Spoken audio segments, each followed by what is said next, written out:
Okay, so I posted on Instagram that I went to my 10-year high school reunion, and our 23-year-old neighbor who watches your cat responded and said, "Unk." To you? Yeah. She's a niece. Well, wait. Okay, before we go, I'm sorry to do this on the podcast, but can we have like a quick roommate meeting? Yeah. Should we stop? Is No, everything okay? we can keep Yeah, rolling. okay. Yeah. I just want to talk about like I've recently been like doing a lot of investigation into kind of like big toilet paper.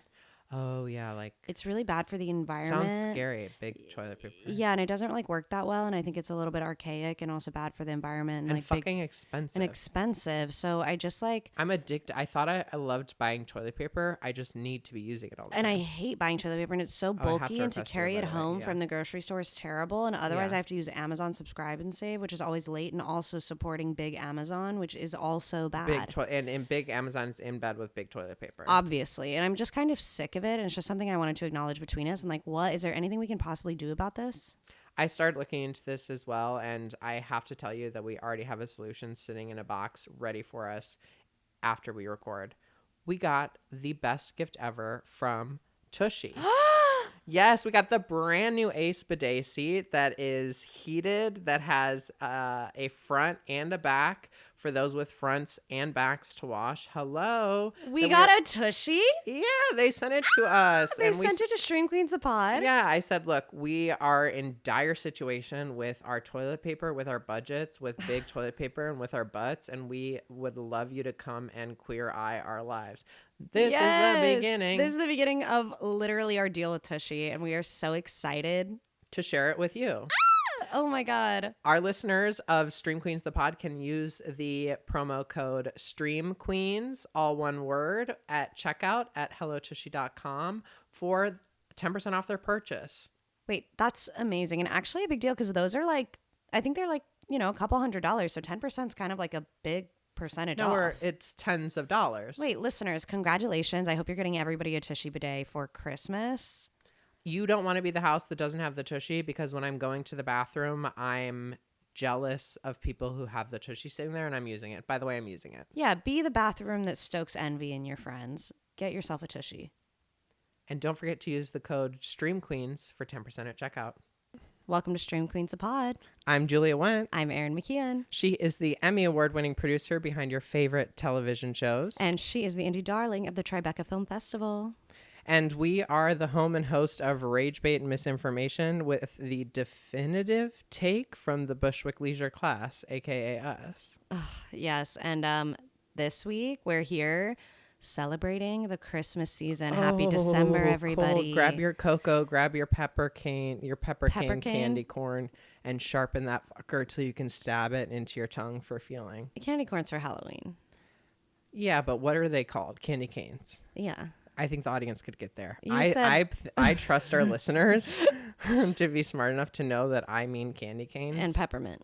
Yeah, and by the time that you sharpen them into your tongue, they really know about that. Stab, stab, yeah, stab. It hurts. I love a Christmas movie that has, become an instant classic for me ever since the pandemic, La Pandemia, the global-wide pandemic.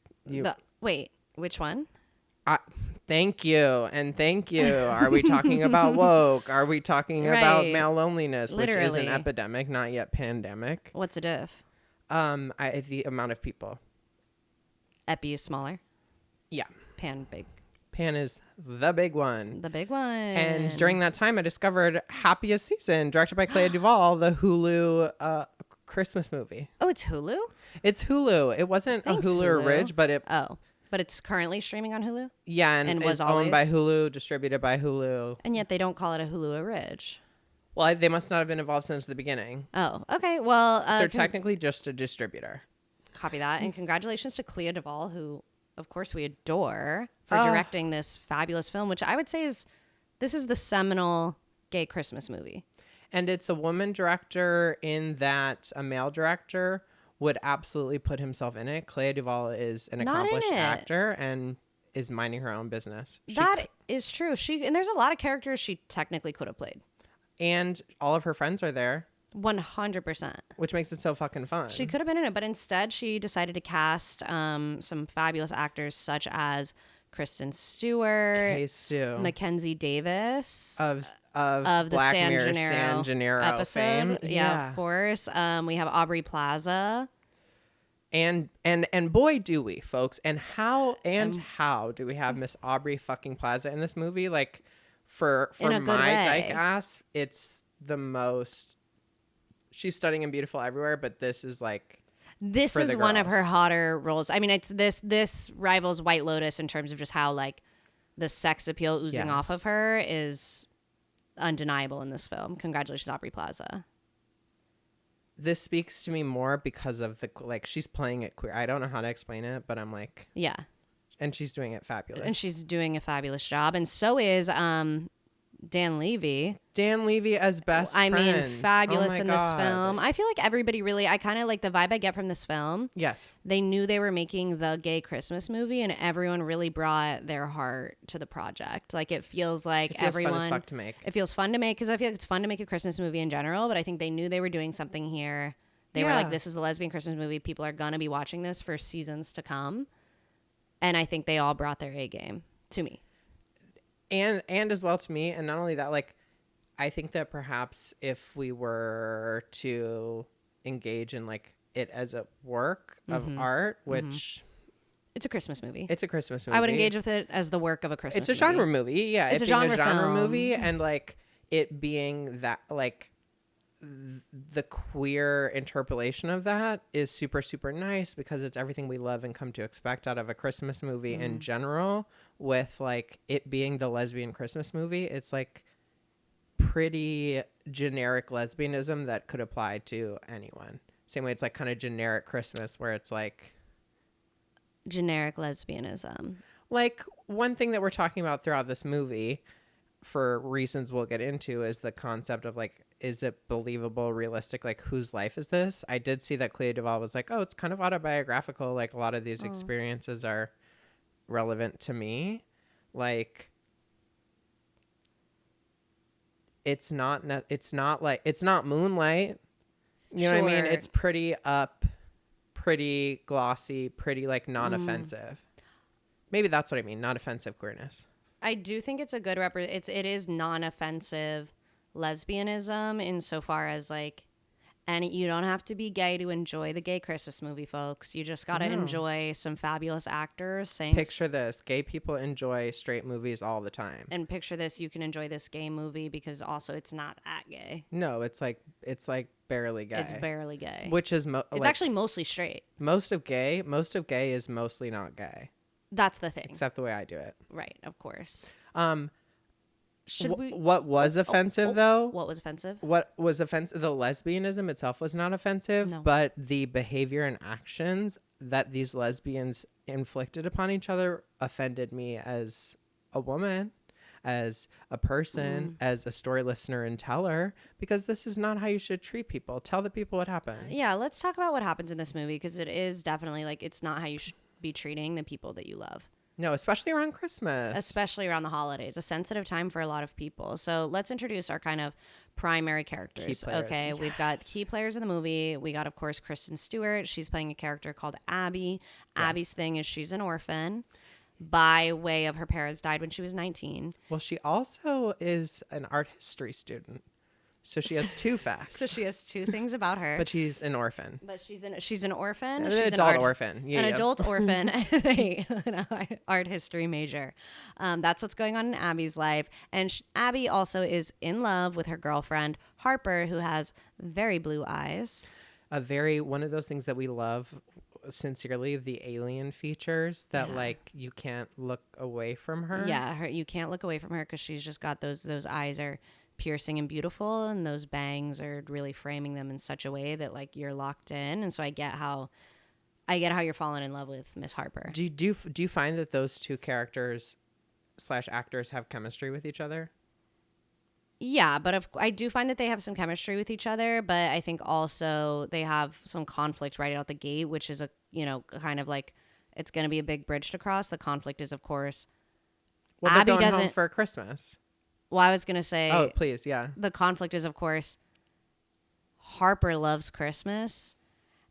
Abby's not so into Christmas. Okay, we've No, reached it's an a impasse, classic, folks. like cats and dogs. Yeah. Like Christmas or not Christmas. Are you Christmas or Christmas? Or not Christmas, sorry. I did get that Christmas. I got that Christmas tree nightlight. It is, and I apologize for moving it. We got a snake back. It doesn't. I was okay that you moved it. I wasn't okay that you turned it off at night. Oh, you want it on at night? Yeah, the point, it's a nightlight. Got it. Understood. Yeah, thanks for having that quick roommate meeting. Yeah, of course. So obviously we have these two characters. One likes Christmas, one doesn't like Christmas. Harper invites Abby home for Christmas. And now we're on our way to Harper's hometown to go celebrate her big family Christmas. And now the twist. Well, what could go wrong? It's exciting to go home with the woman, the love of your life for Christmas, to meet her family. That's exciting. Especially when you're planning to propose to her as Kristen Stewart goes to buy a ring with her gay friend Dan Levy. Yes. It's awesome. And he's like, and he does that. I love that, like, the preachy PC SJW in him is also like not annoying because it's unserious, like it's lip service. He's like, the institution of marriage, like that's, and it's like, you go, girl. Yeah. Oh, of course, he's awesome. Yeah, but this is a girl you're gonna marry. You want to go meet her, right? Unfortunately, she reveals kind of right when they're almost there. She actually has not yet come out to her parents and family, and this loving couple is going to have to pretend like they are just roommates. Which, talk about unbelievable. Like, I'm like, we're still doing roommates. We're still doing lesbian roommates, like, as, like, code. Oh, I thought you were saying, like, unbelievable, and that is actually a thing. The people knew, they're like, she's like, isn't it going to be weird to bring your roommate home for Christmas? And I'm like, that's roommate erasure. I would bring you home for Christmas anytime you wanted to come. Of course, especially if you were a full orphan. Oh my God, of course. No, like, and I loved you, and I wouldn't be like, hey, like, you have to pretend we're not friends during it. No, like, it'd be really weird. Because they don't even, like, they can't even pretend to be, like, friends. Like you close friends. Yeah, it is bizarre. So they get there and they meet the family. Because Kristen Stewart's trapped in a car, so she fucking has to say yes anyway. Of Fine, course, I'll we're already pretend to here. be in the closet. Yeah. Except one look at, obviously, this woman. A clear lesbian. Yeah, which... Yeah. Not start knowing what lesbians look like, people. Yeah, let's all wake up to what lesbians look like, because they're all actually everywhere for those with eyes to see. Thank you. So now we meet all the family members. Which, again, Clea DuVall and Mary Holland, co-writer, who also plays Jane. Yeah, I love her. The fuck up loser. Little sister. Yeah. Yeah, and this is kind of a perfect family. Okay, we got it's a first family. To start, everybody's white. Which, if you're looking at Christmas movies from the past, if you're looking at Christmas cards, that's what the families look like. All right, so it's Christmas. You got big old house, dad running for mayor, mom generally waspy. Yeah, like house, like, and she's running the Instagram account for the mayoral campaign. Correct, and then we've got oldest sister played by Allison Brie. Yes. And dad is Victor Garber. Mom is Mary Streetland. Way to know their names. Sternberger. I think it is Sternberger, and I love that you know their names because, by the way, both of these actors, you may not know their names, you do know their faces. They're from everything. You've seen them before many, many times. And father and mother to Allison Brie. Oh yeah, Allison Brie's the oldest daughter, and she has black children and husband. Yes. So there's some non-white That's how they queered queered that form. Yeah, that's how they queered that form. Well, actually makes it even more Christmas because Christmas is for everybody. Finally, Christmas is for everybody. And then she's kind of type A, and she used to be a lawyer, but she gave it up to kind of be a mom.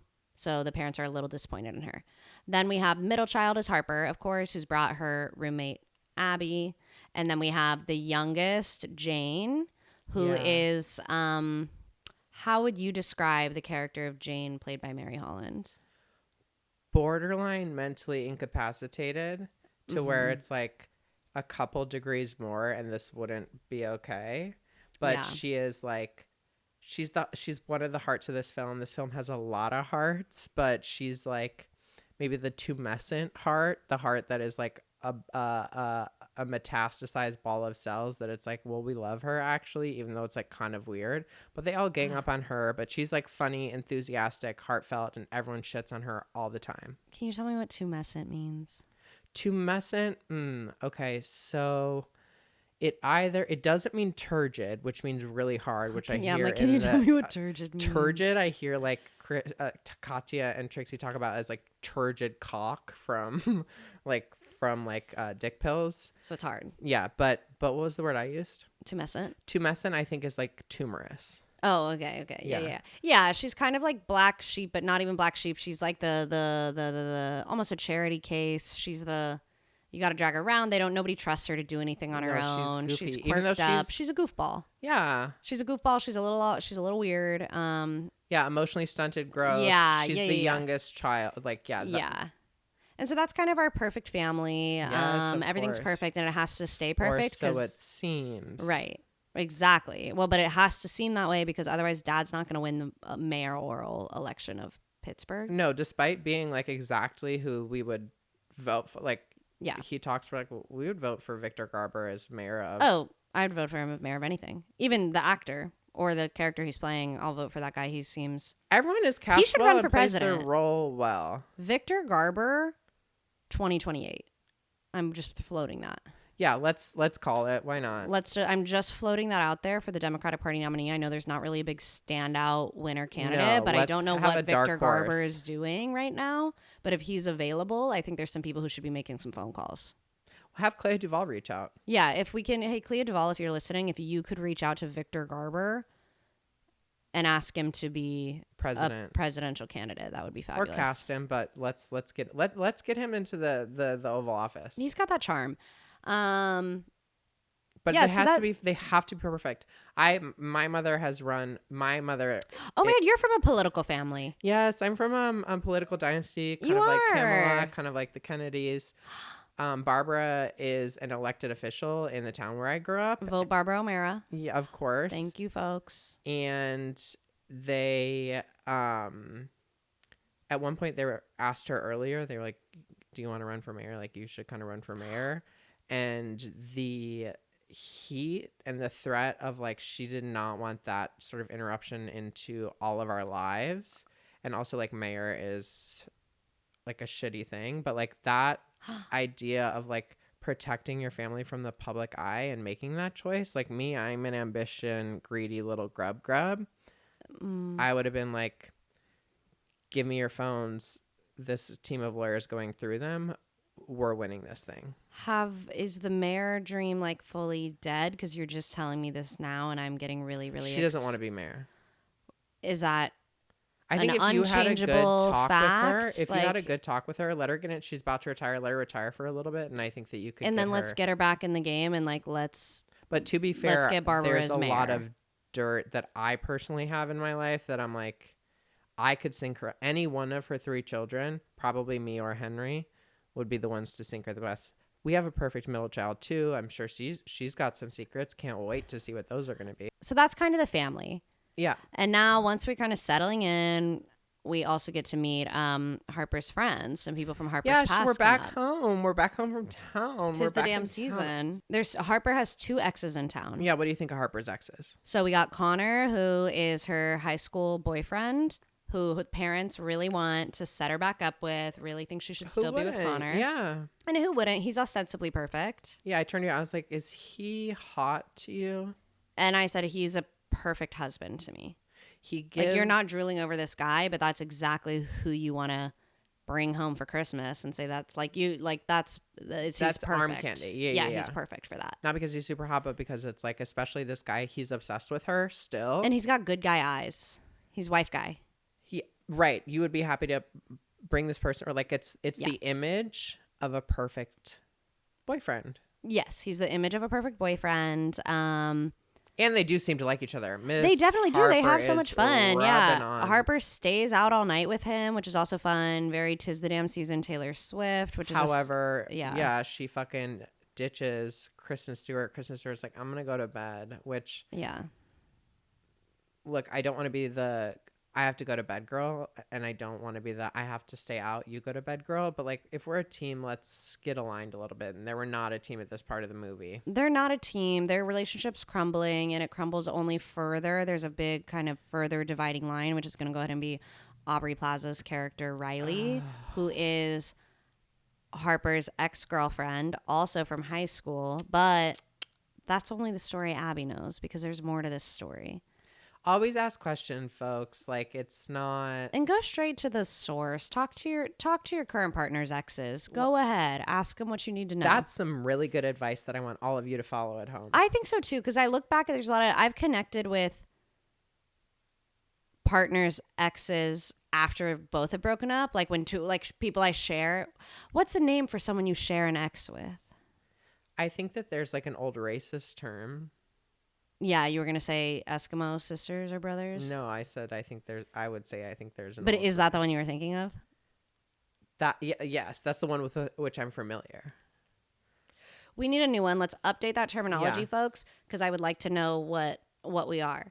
Yeah, like what are we to? What are we to each other? Because I'd love to know. But I think it's really. I'm gonna stand by that take. I'm actually gonna think about it more. I'll get back to y'all next week if I still agree with myself. Talk to your current partner's exes. Just see see if stories align. I'm so worried. My back to insecurity. I'm like, what if I'm afraid that if I meet my girlfriend's ex/exes, I'm going to feel inadequate. Even though I'm the best. Yeah, I think you're the best and you should never feel inadequate.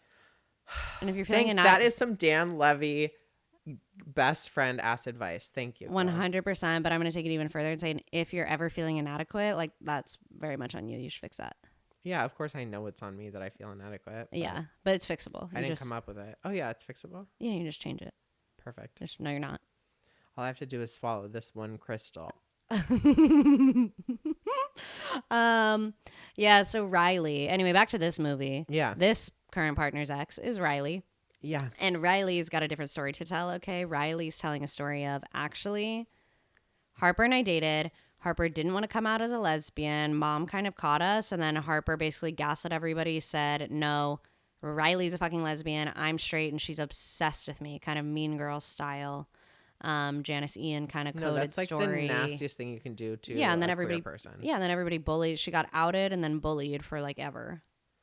To the point where, to this day, like her parents, because it was her friends who found it or whatever at school, love letters, but to the point, like Mary Steinberger is being like even with the lifestyle, but she's the lesbian you want to be with, like adult Riley. Med doctor in residence, like get. And she looks fabulous. She's super hot in this movie. She's self-assured. She's everything Harper is not. She knows herself. She is herself. Weirdly, despite all this familial trauma, these families do spend Christmas together every year. I don't think that's weird. I think that's it. That's a feature, not a bug. Yeah, it's a feature, not a bug, and it's all building, of course, towards a white elephant game on Christmas Eve. Which you partake? Do I partake in white elephant? I've participated before. Gift giving is one of my weaker skills.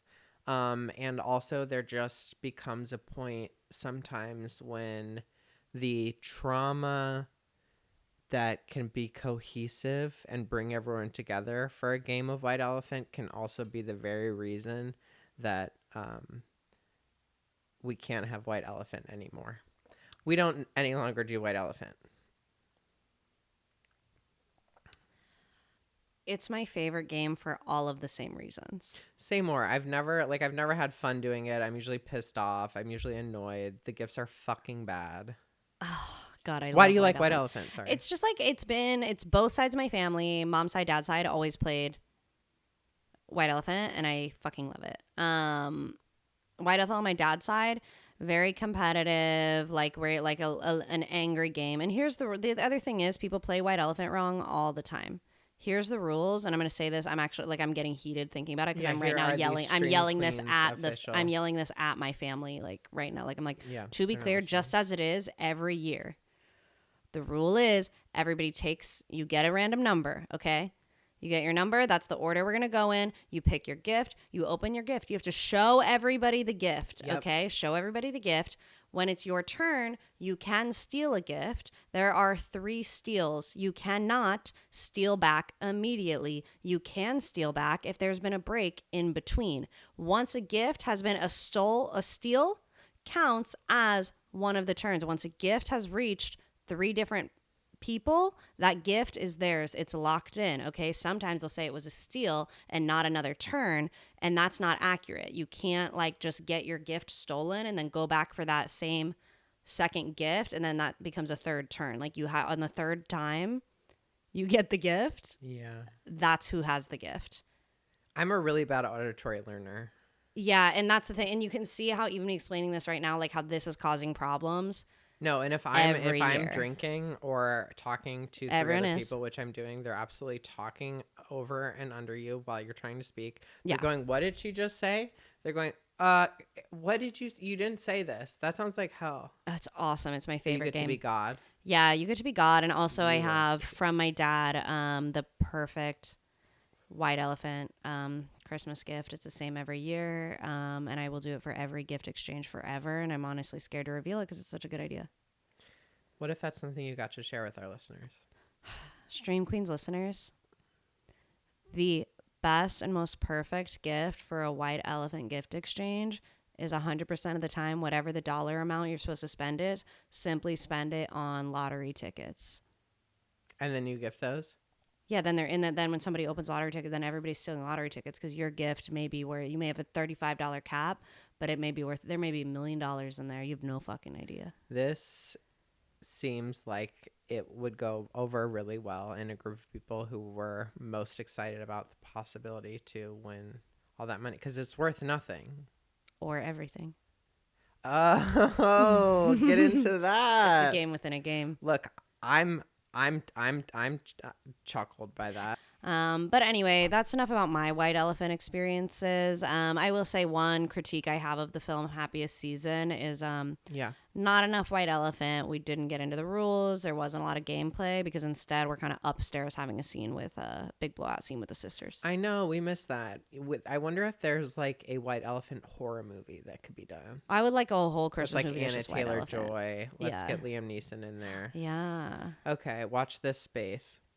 But yeah, do you want to tell people what happens in the big fight? Well, basically, this perfect family, as you may have guessed, not so perfect. Everyone's got a secret, and it's not just that they're lesbian. Of course, Alison Brie's marriage is crumbling. Her husband is cheating. Yeah.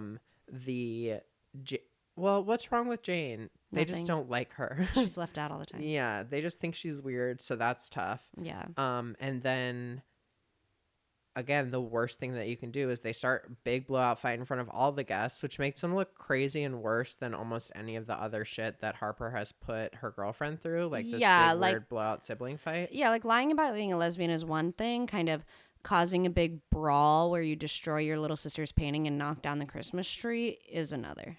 That's to me that's the case closed. It's worse, yeah. But in that moment, Alison Brie decides to out Harper and being like, well, Harper's gay. Yeah. And in that moment, for a moment, there's like, what's she gonna do? What's she gonna do? Yeah.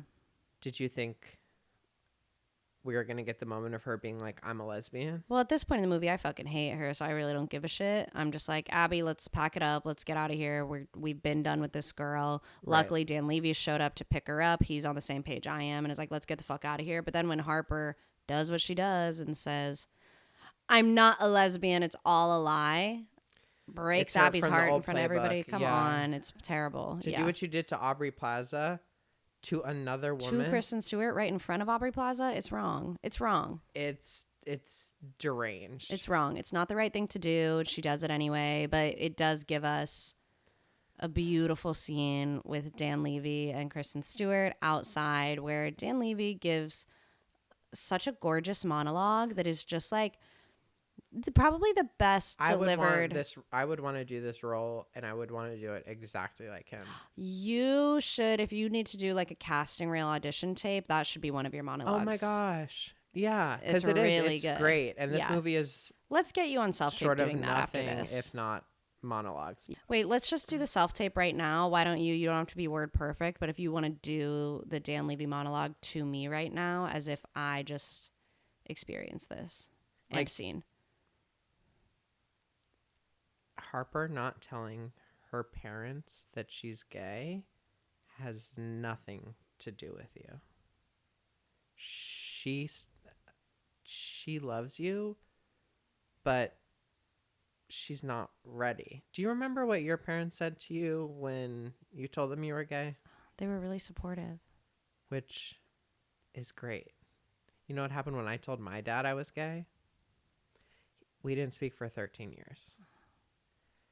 And that's my story, and everybody's story is different. There's your story, Harper's story, and the thing about all of our stories in common is until you say it, that fear leading up to it,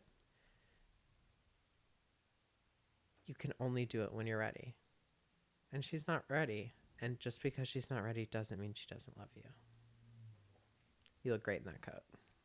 Oh, come on. You thought you didn't know it. That was perfect. Yeah. So well, we'll run it and we'll see like kind of what it can get. No, you're getting booked from this. Thanks. Yeah. This is obviously, of course, both of our in-depth audition tapes, including yours for vocal performance and singing. So this is Christmas and a happy new year. But we get that great speech, and even then, Kristen Stewart's like, look, man, that's fine. I want to be with somebody who's ready. Which... valid. Hello. I want that for her too, and I think she should be with somebody like Riley. But of course, and at this point, she should be with Riley and the movie should end. Instead, the movie ends about 6 more times. Yeah, they're addicted to starting. They do about 6 codas where, guess what, folks?